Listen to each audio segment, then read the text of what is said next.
मो ना अरुण कुमार प्रधान पिता बेंजानी प्रधान मु मंडापड़ा ख्रीष्टान मंदिर भाइस प्रेसिडेंट अच्छी मोर ग्राम अच्छा भूपति बेहरा सभापति मोर गाँव में अच्छा अनुप नायक सेक्रेटरी मोर तार से साइड में अच्छा अजित दास कोषाध्यक्ष। कौन कहे आज जो सांबादिक सम्मेलन डाकी कौन यार उद्देश्य रही? आमर उद्देश्य यही गोटे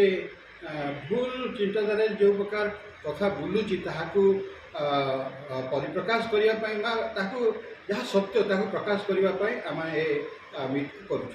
आउ गोटे अभियोग होती गोटे जमी बिकवा नहीं कि से अभियोग उपर कौन कहे एक्चुअली आपड़ से जमी बिकी कौटी जमी किणवे ना ना खाली से जमीटा को बिकिकी नहीं आम एक्चुअली यहाँ हूँ मंडल डिसीजन सिद्धांत रेजुलेसन होती गोटे जमी आम बिकुचु एवं ता बदल आमर ये जड़े एक्स तहसीलदार थे प्लटा अच्छी घर बारी अच्छी आम यही जमीटा बिकिकी जोटा अनयूज जोटा व्यवहार करा 30-40 वर्ष है ये जमीटा किणवाई आम सिद्धांत नहीं करुचु। तेरे जो महिला देते जमी सेटा हूँ 1966 मसीह जहाँ पसंद करा कहते ठीक किंतु सेटा दत्तपत्र तापर से न्यूटन बेहरा ताकू कबला करें जोटा कि से बेंजामिन प्रधान एवं स्वर्गत बेंजामिन प्रधान एवं स्वर्गत दुखीधन लेंका से माने दस्तखत कर कबलार गोटे उल्लेख रही जे मंडलीर उन्नति निमंते संपादक महाशय यह क्षमता दिगला से कार्य करें एवं से आधार में आम से जमी की बिकिकी ये जमी किणवाई इच्छा प्रकाश कर कौन कहे से आउ गोटे अभियोग रोचे डीसीपी ऑफिस रे केस थिला राइट डीसीपी ऑफिस रे आमको प्लेस करथिले एवं जहाँ आमर 3 जन जो कर्मकर्ता से ना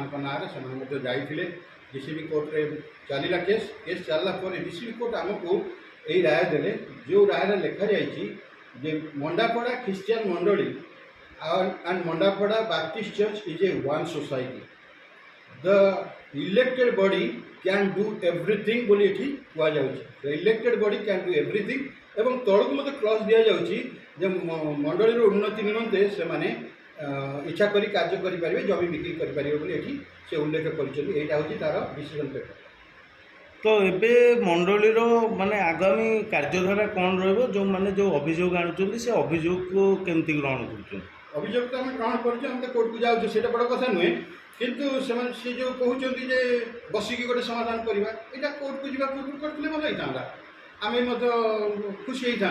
किंतु आप डीसीपी कोर्ट गले अभी सिविल कोर्ट गले आम बसिक भी कौन करूँ जेहेतु कोर्ट ऑफ बर्तमान आईन हाथ में अच्छी आईन जहाँ कर आम से खुशी।